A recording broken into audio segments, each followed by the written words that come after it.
Friends, I welcome you all to my channel that is Learn Commerce with शीमल भागी। तो आज हम आए हैं बच्चे गेम थ्री का चैप्टर हम कर रहे थे, बट आज हमारा जो वीडियो है वो क्या है, 5th पार्ट है वीडियो का। ठीक है, तो इसका मतलब है कि हमने ऑलरेडी 4 पार्ट्स डिस्कस कर लिए हैं। फर्स्ट पार्ट में हमारा क्या था, गेम थ्री के बेसिक कंसेप्ट एंड क्या था हमारा प्योर स्ट्रैटेजी का हमने मीनिंग समझा था। और हमने सेकेंड पार्ट में क्या किया था, हमने ऑड मेथड किया था एंड मिक्स स्ट्रैटेजी किया था, उसका मतलब उसके कंसेप्ट किए थे। थर्ड में हमने क्या किया, डोमिनेंस मेथड समझा था। और फोर्थ में हमने कौन सा समझा था, सब गेम मेथड। ठीक है, तो आज हम क्या आ रहे हैं, गेम थ्री के 5th पार्ट में आ रहे हैं, जिसका नाम क्या है, एक और मेथड हम करने जा रहे हैं जो 15 मार्क्स के लिए आपको बेसिकली आता है। उसका नाम क्या है, इक्वल गेन मेथड, या फिर उसको प्रोबेबिलिटी मेथड भी बोला जाता है। ठीक है, आपको किसी भी दोनों मेथड के नाम से आ सकता है कि solve this game via equal gain method और द प्रोबेबिलिटी मेथड। ज़्यादातर इक्वल गेन मेथड लिखा जाता है। ठीक है ना, तो अब बात करते हैं कि इक्वल गेन मेथड होता क्या है। पहले तो मैं बता दूं, इक्वल गेन मेथड ना सिमिलर टू है ऑड मेथड। ऑड मेथड में भी सिमिलैरिटी क्या आती है, ऑड मेथड भी हमारा क्या था, 2x2 मैट्रिक्स था। इक्वल गेम भी क्या करता है, ज़्यादातर 2x2 मैट्रिक्स की ही बात करता है। बट दोनों के सॉल्व करने के तरीके में क्या आता है, फ़र्क आता है। But there is a difference in the techniques. ठीक है ना, जो हमारा इक्वल गेन मेथड है ज़्यादा मैथमेटिकल टेक्निक्स या कैलकुलेशंस में बिलीव करता है, उसको टूल्स को अप्लाई करता है। ठीक है ना, अब मैं तुम्हें जनरली बताती हूँ प्रोबेबिलिटी। तो तुम्हें पता है क्या होती है, क्या होती है प्रोबेबिलिटी। प्रोबेबिलिटी होती है कि मैम हमारी हिसाब से, जैसे सपोज करो मौसम क्या चल रहा है, थोड़ा सा क्या चल रहा है, बादल वाला चल रहा है। ठीक है ना, क्लाउडी है। ठीक है ना, मौसम क्या, वेदर क्या तुम्हारा क्लाउडी है। तो तुम क्या लगाते हो कि मेरे को ऐसा लगता है, आप सोच रहे हो मेरे को ऐसा लगता है कि शायद से आज शाम को बारिश हो सकती है। कितने परसेंट चांसेस है, 90% चांसेस है कि बारिश हो सकती है। अब जो मैं 90% लगा रही हूँ, क्या है, टोटली क्या है, गेस वर्क है, प्रोबेबिलिटी है। प्रोबेबिलिटी क्या करती है, 90% की प्रोबेबिलिटी क्या है, गेस वर्क है, हो सकती है बारिश, और 10% की क्या है, नहीं हो सकती। प्रोबेबिलिटी हमने यही समझा हुआ बेसिकली। ठीक है ना, हम गेस वर्क लगाते हैं, होने की प्रोबेबिलिटी या फिर ना होने की प्रोबेबिलिटी, किसी भी चीज़ की हो सकती है। और इक्वल गेन मेथड का मतलब क्या है, जैसे कि आपको पता है कि गेम में हमेशा 2 प्लेयर्स होते हैं, होते कि नहीं होते हैं, जी बिल्कुल होते हैं। और जितने भी प्लेयर्स होते हैं, दोनों के दोनों प्लेयर्स क्या चाहते हैं, रैशनल डिसीजन चाहते हैं, मतलब अपना बेनिफिट सबसे ज़्यादा चाहते हैं, रैशनल अप्रोच के साथ चलते हैं। अब रैशनल अप्रोच का मतलब क्या आता है कि वो एक प्लेयर ऐसी कॉम्बिनेशन ऑफ स्ट्रैटेजीज को चूज करता है ताकि उसको क्या हो, नेट गेन। उसका जो नेट गेन है, मतलब कोई एक प्लेयर ऐसी कॉम्बिनेशन ऑफ स्ट्रैटेजीज को चूज करना चाहता है, ठीक है ना, ताकि उसका जो नेट गेन है ना, वो क्या है, इन्फ्लुएंस ना हो। किससे इन्फ्लुएंस ना हो, दूसरे प्लेयर की स्ट्रैटेजी से। ठीक है ना, आप कहते हैं कि अगर मैं इस तरीके से गेम खेलूंगा ना, तो मेरे क्या है, 80% चांसेस है कि मैं इस गेम को जीत सकता हूँ। ठीक है ना, तो वो जो नेट गेन है, जिस चीज़ को आप जीतना चाहते हैं, ठीक है ना, आपका जो डिसीजन है, ठीक है ना, वो क्या होता है, प्रोबेबिलिटी बेस होती है। क्योंकि आपको ये थोड़ा ना पता है कि आप जीतोगे ही जीतोगे, आप बस गैस वर्क लगाते हो, आप प्रोबेबिलिटी लगा रहे हो कि ऐसा अगर मैं ये वाली स्ट्रैटेजी को चूज करता हूँ तो मेरा क्या होगा, मेरे नेट गेन को, मेरा जो गेन है उसको इन्फ्लुएंस ना होते हुए मैं क्या कर सकता हूँ, जीत सकता हूँ। ठीक है ना, तो यही तुम्हारा क्या कहता है, इक्वल गेन मेथड कहता है, जहाँ पे आपका जो नेट गेन होता है वो इन्फ्लुएंस नहीं होता है by the other players strategy. ठीक है ना, तो इसमें क्या कहा जाता है कि each player selects a strategy with some probability. जैसे कि मैं आपको ऑलरेडी बता चुकी हूँ कि जितने भी प्लेयर्स होते हैं वो क्या करते हैं, स्ट्रैटेजी को सिलेक्ट करते हैं बाय यूजिंग सम प्रोबेबिलिटी। ठीक है, तो आइए इसको क्वेश्चन के थ्रू से समझते हैं। तो ये आपको क्वेश्चन दिया हुआ है, 2x2 मैट्रिक्स है, जैसे मैंने आपको पहले बताया, ये प्लेयर ए है, ये प्लेयर बी है। ठीक है, प्लेयर ए के पास भी क्या है, 2 स्ट्रैटेजीज हैं, A1 and A2। Player B के पास भी क्या है, 2 स्ट्रैटेजीज हैं, B1 and B2। Ji ma'am, हमें समझ लग गए। अब समझे, जैसे कि मैंने बताया कि player A has 2 options, A1 and A2। हमने क्या करना है, प्रोबेबिलिटी करना है कि क्या प्रोबेबिलिटी है कि अगर A1 ये चूज करता है, प्लेयर A1 स्ट्रैटेजी चूज करता है, तो क्या होगी प्रोबेबिलिटी उसकी। ठीक है ना, हमें प्रोबेबिलिटी का निकालना है, सम निकालना है। ठीक है ना, कहते हैं let the probability of A1 be P। हम क्या कर रहे हैं, A1 की प्रोबेबिलिटी को क्या कर रहे हैं, P लिख रहे हैं। ठीक है मैम, समझ आ गया। और probability of choosing player A the strategy A2 क्या आती है, 1 - P। क्या बोला मैम, कि A1 को हम क्या कर रहे हैं, प्रोबेबिलिटी एज अ डिनोट कर रहे हैं, ठीक है ना, एजम्पशंस बेस्ड, हाइपोथेटिकल कर रहे हैं, ठीक है ना। P हमने डिनोट किया, A1 को हम प्रोबेबिलिटी क्या कर रहे हैं, P। तो इसका मतलब है क्या कि मैम A2 की स्ट्रैटेजी 1 - P होगी। हम क्यों नहीं लिख सकते, क्या इसको R नहीं लिख सकते, क्या इसको S नहीं लिख सकते? नहीं बच्चे, हम इसको हमेशा क्या लिखेंगे, 1 - P लिखेंगे। क्यों? क्योंकि मैंने आपको बोला था जब भी कोई पर्सन स्ट्रैटेजी चूज करता है, मैंने आपको first part of the video में समझाया था कि सम ऑफ चूजिंग द स्ट्रैटेजी क्या होता है प्लेयर ए की, वो हमेशा क्या होगी, हमेशा इक्वल टू दी 1 होगी मिक्स स्ट्रैटेजी में, ठीक है ना। मिक्स स्ट्रैटेजी में मैंने आपको क्या समझाया था, जो probability of choosing all the strategies क्या होंगी, सम ऑफ ऑल द स्ट्रैटेजीज क्या होगा, हमेशा 1 होगा। बट चूजिंग 1 स्ट्रैटेजी क्या होगी, वो हमेशा लेस देन 1 होगी। जिसको ये चीज नहीं पता वो वीडियो 1 जाके रेफर कर सकते हैं। तो जैसे मैंने बोला, the sum of choosing all the strategy in case of mix strategy, the combination of all the strategies in the mixed question क्या होती है, हमेशा 1 रहती है। तो क्योंकि मैंने A1 को P डिनोट किया है, A2 को क्या हम करेंगे 1 - Q, क्योंकि दोनों का सम हमेशा क्या होगा, 1 ही होगा, ठीक है ना। तो दूसरा क्या हुआ, ऑटोमेटिकली क्या हो गया, 1 - P, मतलब P + 1 - P हमेशा किसके इक्वल होगा, 1 के इक्वल ही होगा। जी मैम, हमें समझ आता है। तो इसी तरह मतलब हम प्रोबेबिलिटी ऑफ प्लेयर B भी निकाल सकते हैं, क्योंकि उसके पास भी 2 ऑप्शन है, B1 एंड B2। जी बिल्कुल निकाल सकते हैं। B1 को हम क्या कर रहे हैं, Q से डिनोट कर रहे हैं, मतलब Q से डिनोट कर रहे हैं, और B2 को हम क्या कर रहे हैं, 1 - Q से डिनोट कर रहे हैं, और इन दोनों का सम भी हमेशा क्या होगा, 1 के इक्वल होगा। आई होप आपको बेसिक कंसेप्ट इसके समझ आते हैं। A1 की स्ट्रैटेजी को हमने P डिनोट कर दिया, A2 का कर दिया 1 - P, बिकॉज इन दोनों का सम क्या होता है, हमेशा इक्वल टू दी 1 होता है। सिमिलरली हमने B1 की स्ट्रैटेजी को क्या लिख दिया, Q से डिनोट कर दिया प्रोबेबिलिटी को, और B2 की स्ट्रैटेजी को क्या कर दिया, 1 - Q। ये हमारी क्या है, ये हमारी क्या है, प्रोबेबिलिटीज हैं। ये क्या है, हमारी प्रोबेबिलिटीज है। ये हमारी क्या है, प्रोबेबिलिटीज है। आई होप आपको क्लियर है, ठीक है। तो तुमने क्या नोट निकाला, ऑल्सो इससे कंक्लूजन क्या निकलता है, net gain to player A from A1 and A2, कहता है जितना भी गेन होगा A1 और A2 की कॉम्बिनेशन से, वो हमेशा किसके इक्वल होगा, किसके इक्वल होगा, when player B uses mix of B1 and B2 और वाइस वर्सा। कहता है कि net gain to player A को जितना भी गेन होगा by using A1 and A2, उतना ही क्या होगा, हमेशा इक्वल किसके होगा, प्लेयर B के, अगर वो B1 एंड B2 को चूज करता है। या फिर हम लगा सकते हैं vice versa, net gain to player B from choosing B1 and B2 will always be equal to the when player A chooses mix of A1 and A2। ठीक है मैम, इतना समझ आता है आपको? आई होप आपको इतनी चीज़ क्लियर है, ठीक है। इसके बाद हम क्या करते हैं, हम क्वेश्चन देखते हैं।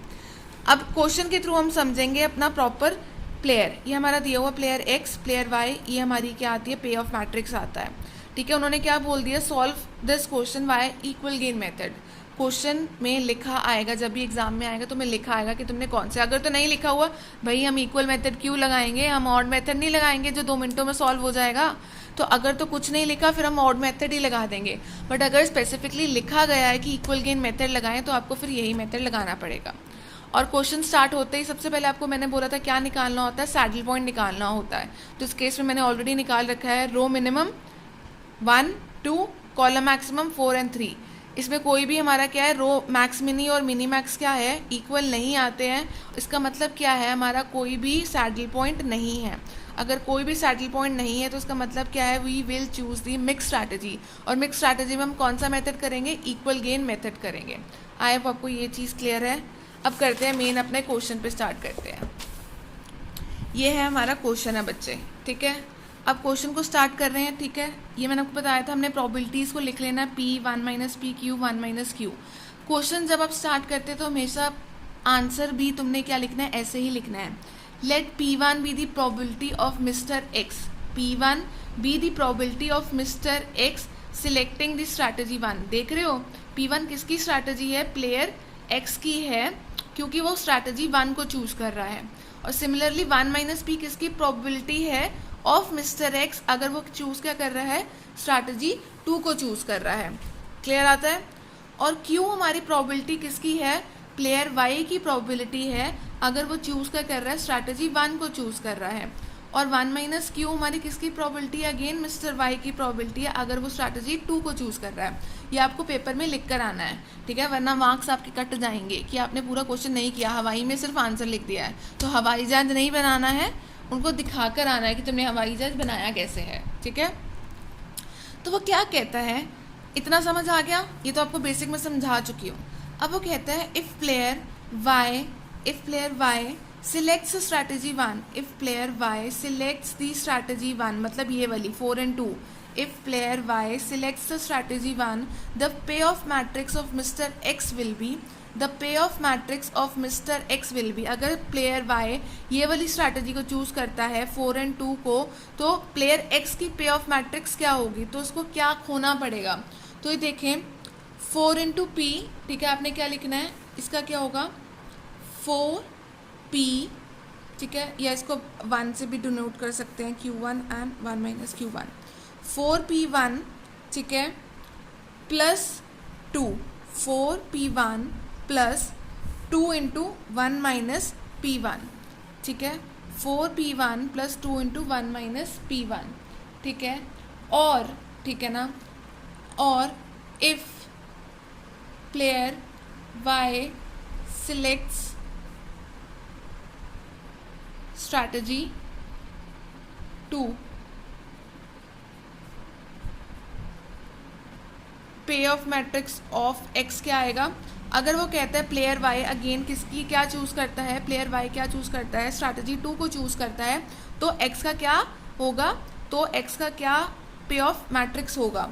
देखो 4 ये था, अगर प्लेयर वाई क्या चूज़ कर रहा है, स्ट्रैटेजी 1 कर रहा है, तो उसका पे ऑफ मैट्रिक्स हमने लिख दिया एक्स का, और अगर प्लेयर वाई 2 को स्ट्रैटेजी को चूज़ कर रहा है तो पे ऑफ मैट्रिक्स क्या आएगा, वो क्या आएगा 1p1 प्लस 3 1 माइनस p1। इतना क्लियर आता है। सिंस हमने बात करी थी, सिंस हमने क्या बात करी थी, इधर देखिए ध्यान से, मेरा पेन कहाँ गया, मेरा सुंदर सुंदर पेन गुम गया शायद से, उफ मेरा पेन गुम गया, चलो कोई बात नहीं, एक पेन से कर लेते हैं आज। कहता है since pay off matrix under both situation is bound to be equal. इसका मतलब क्या है, कहते हैं हमने ऑलरेडी बात कर ली है कि pay off matrix are bound to be equal. Bound to be equal मतलब p1 प्लस 1 माइनस p1 हमेशा किसके इक्वल होगा, दोनों क्या होगा, इक्वल होंगे, ठीक है ना। दे क्या होते हैं, 1 के इक्वल होते हैं और दोनों इक्वल भी होते हैं, ठीक है ना। क्योंकि हमने ये बात की थी कि किसी एक का नेट गेन हमेशा क्या होगा, इक्वल होगा अगर वो दूसरे का स्ट्रैटेजी चूज़ करता है। किसी एक प्लेयर का नेट गेन क्या होगा, दूसरे के इक्वल होगा अगर वो दूसरी स्ट्रैटेजी चूज़ करता है, ठीक है। तो इसकी इक्वेशन को मैं ऐसे कर सकती हूँ, ये क्या है हमारी 1 इक्वेशन, ये हमारी क्या है 2nd इक्वेशन, लिख सकती हूँ मैं इसको, ठीक है। अगर कर दिया, मैंने बोला कि ये बाउंड टू बी इक्वल है, तो इसको क्या मैं ऐसे लिख सकती हूँ 4p1 plus 2 1 minus p1 is equal to p1 plus 3 1 minus p1, ऐसे लिख सकती हूँ। जी मैम हम लिख सकते हो। क्या फिर मैं इसको ऐसे भी लिख सकती हूँ 4p1 प्लस 2 माइनस 2p1, मैंने ब्रैकेट को सिर्फ ओपन किया है, ठीक है ना, is equal to p1 plus 3 ये माइनस का साइन आता है माइनस 3p1, ठीक है। मैंने सिर्फ ब्रैकेट्स को सॉल्व किया है, अब मैं इसको आगे सॉल्व कर रही हूँ। 4p1 minus 2p1 minus p1 plus 3p1 is equal to 3 minus 2, ठीक है ना। 4p1 माइनस 2 ऑलरेडी था, ये वाला यहाँ पे आ गया और ये वाला भी क्या है प्लस 3 ठीक है, ये इधर चले गया, ये इधर चला गया, ठीक है। तो अब क्या आता है तुम्हारा, p1 किसके इक्वल आता है, p1 किसके आता है 1/4 के इक्वल आता है, p1 किसके इक्वल आता है 1/4 के इक्वल आता है। देयरफॉर 1 माइनस p1 किसके इक्वल आ गया 3/4, 1 माइनस p1 किसके आ गया 3/4। जी मैम हमें समझ आता है, इसको डालें थोड़ा डब्बे में ताकि हमें क्या है क्लियरली दिख जाए। इतना क्लियर है, आई होप आपको इतना क्लियर है। मैंने सिर्फ इक्वेशंस को सॉल्व किया है, ठीक है ना। ये हमने देखा था since pay off matrix under both the situation is bound to be equal, ठीक है ना। तो ये हमारी क्या थी, दो पे ऑफ मैट्रिक्स थी। अगर प्लेयर वाई हमारी फर्स्ट स्ट्रैटेजी को चूज करता है और अगर प्लेयर वाई हमारी सेकेंड स्ट्रैटेजी को चूज करता है, तो प्लेयर एक्स की क्या हमने चूज की है, पे ऑफ मैट्रिक्स निकाली है। तो ये P1 और 1 माइनस P1 की वैल्यू है। इसको क्या मैं यहाँ पे ऐसे भी लिख सकती हूँ 1/4 एंड 3/4, ठीक है, क्लियर है, ठीक है। अब तुमने निकाल करना है, अब तुमने क्या करना है, सिमिलरली we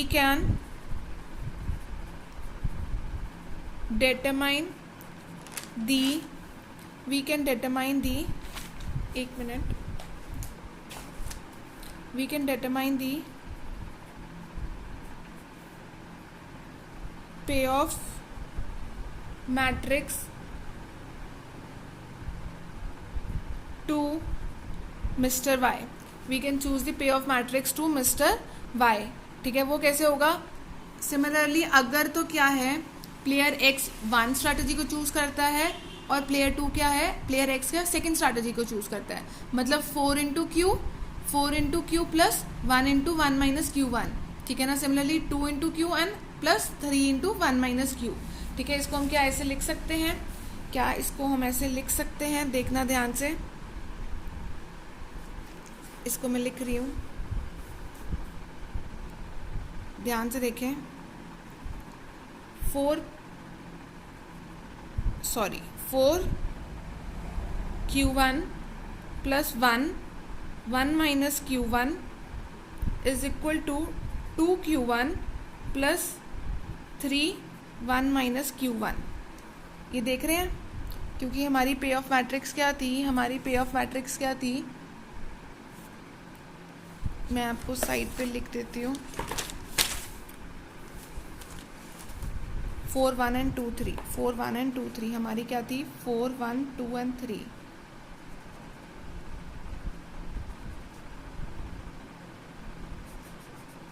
ठीक है। क्या थी, 4 1 एंड 2 3, तो ये क्या थी, first strategy and second strategy, ये था Q माइनस 1 माइनस Q, ठीक है, ये था। इसको मैंने क्या लिखा, 4 Q प्लस 1 1 माइनस Q, जैसे इसको लिखा, और ये क्या लिखा, 2 Q प्लस 3 1 माइनस Q। अब मैंने क्या करना है, इसको भी सॉल्व करना है, 4 Q1 plus 1 minus Q1 is equal to 2 Q1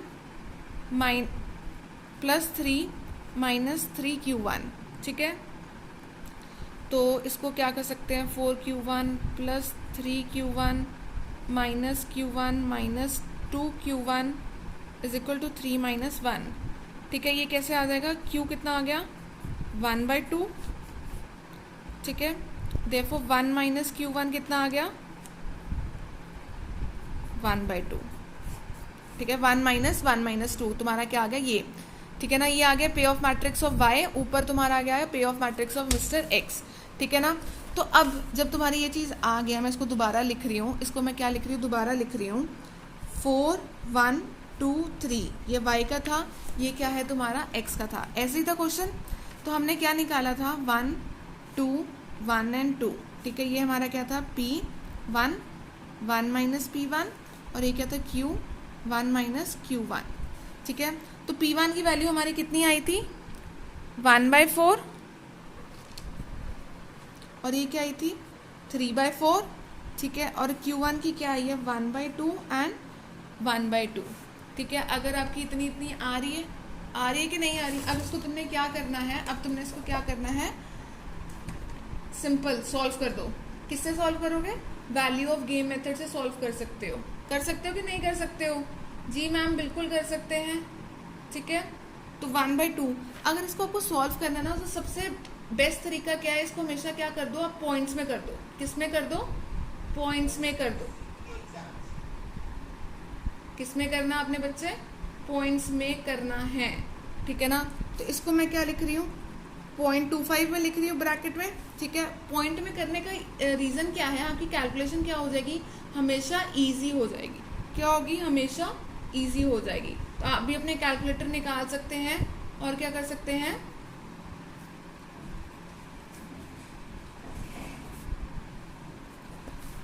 निकाल सकते हैं, ठीक है। 0.25, 0.75, 0.5 एंड 0.5, ठीक है। हमेशा ये क्या होगा, इक्वल टू दी 1 होगा, ये आपको पता है, मैंने बताया था।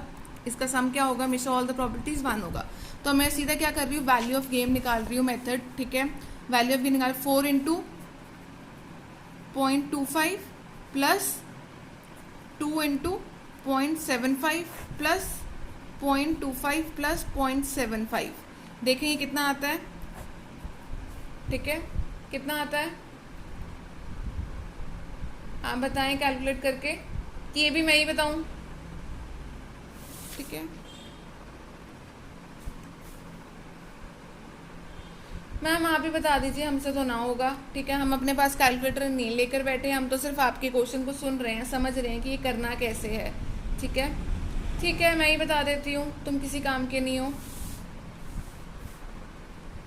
मैंने कहा तुम किसी काम के नहीं हो और तुम इस बात पे खुश हो रहे हो, मुस्कुरा रहे हो।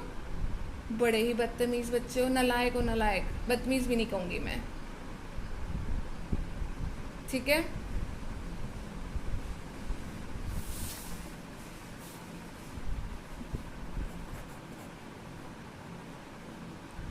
ठीक है, ये तुम्हारा क्या आता है, वैल्यू ऑफ गेम आता है बच्चे, ठीक है। इससे तुम्हारा क्या होगा, ये तुम्हारा क्या है, प्रोबेबिलिटी या फिर इक्वल गेन मेथड से हमने क्या किया, क्वेश्चन को सॉल्व किया है। हमने क्या किया है, क्वेश्चन को सॉल्व करने की कोशिश की है, ठीक है। आई होप आपको ये चीज़ क्लियर समझ आती है। क्या मैंने कुछ गलत किया, क्या मैंने कुछ गलत किया बच्चे, हैं बताओ।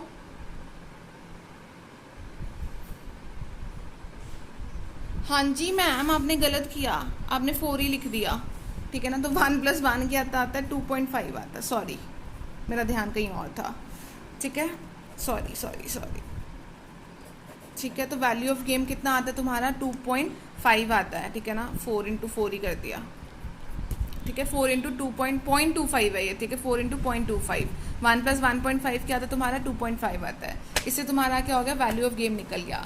तो आई होप आपको पे ऑफ मैट्रिक्स निकालना आ गया है कि हम किस तरह से प्रोबेबिलिटीज़ को चूज़ करते हैं, चाहे वो प्लेयर एक्स की प्रोबेबिलिटी है, चाहे वो प्लेयर वाई की प्रोबेबिलिटी है। I hope it's clear. अगर कोई भी प्रॉब्लम आती है, कोई भी दिक्कत आती है, अगर इसको हम नॉर्मली ऑड मेथड से भी सॉल्व करना चाहेंगे ना, तो आपका आंसर क्या आएगा, यही आएगा, ठीक है। बाकी thanks for listening. In case of any doubts you can ask me any time, ठीक है। कमेंट सेक्शन में टाइप करें और मेरे को बताएं, ठीक है। और अगर पसंद आता है तो इसको लाइक सब्सक्राइब ज़रूर करिए। Thanks for listening. Have a happy learning experience.